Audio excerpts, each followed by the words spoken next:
I was a functioning alcoholic until one moment changed everything.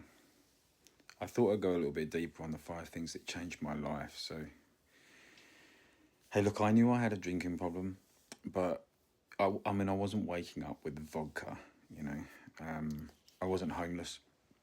I wasn't getting into fights except maybe with my wife, brother, mum, dad, and a lot of my team at work, actually.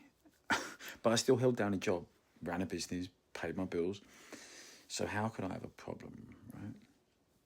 But no, it doesn't work like that. And here's the truth that I didn't really want to face. I was an alcoholic, but I was a functioning alcoholic. It's different. I drank to take the edge off, to numb. I drank when I was stressed. I drank when I was bored. I drank to celebrate. And every time I told myself I could stop whenever I wanted, I didn't. I never stopped, and I kept going. I knew that actually. I needed to, it was. I knew deep down. And then one day, my wife got pregnant. We went in for a scan, this first scan, and I remember it, man. I saw this tiny little heartbeat flickering on the screen, and that was it. It was a big moment, like being handed a chance to be better. And honestly, how could there have been a better time, man? This was my opportunity to be there for my kid.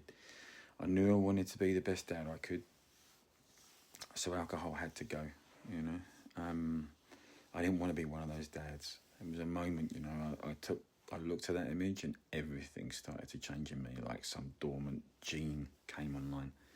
So I quit. I didn't cut down. I didn't take a break. I just stopped. I didn't go to AA.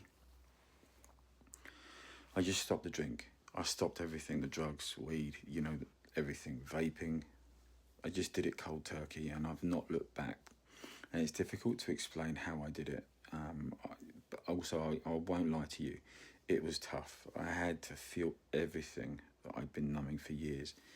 The anxiety, the shame, the regrets, the anger. Oh man, the anger. It was actually mad how long I'd been suppressing myself without even realising it. When I stopped, it was like, how can I be this new person? I had to begin day by day learning how to be with like my brother, friends, even my wife. Jesus, even though she hated me drinking, this was how we used to socialise together. We'd go out to the bar and grill, out for a meal and in a pub, oysters and wine. So we still went out, but I'd have a sparkling water and she'd have a wine, and it just felt off.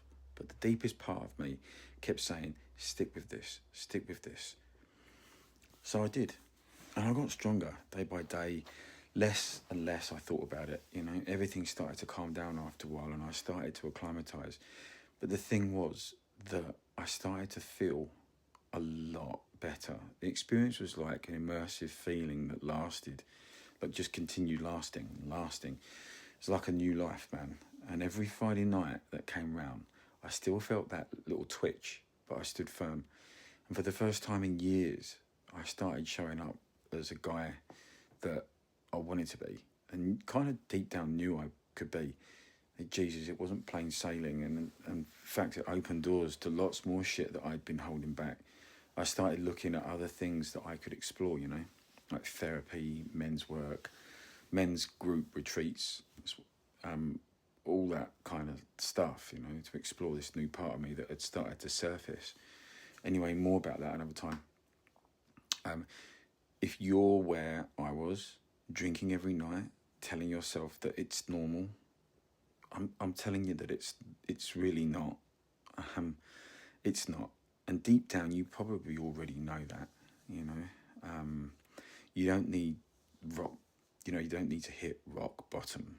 You just need one moment. That one moment, realization, one reason, and a decision. For me, it was seeing my little boy, my little child's heartbeat.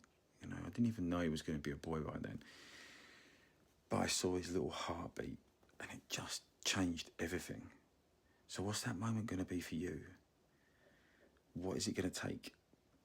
Because I can promise you, life changes.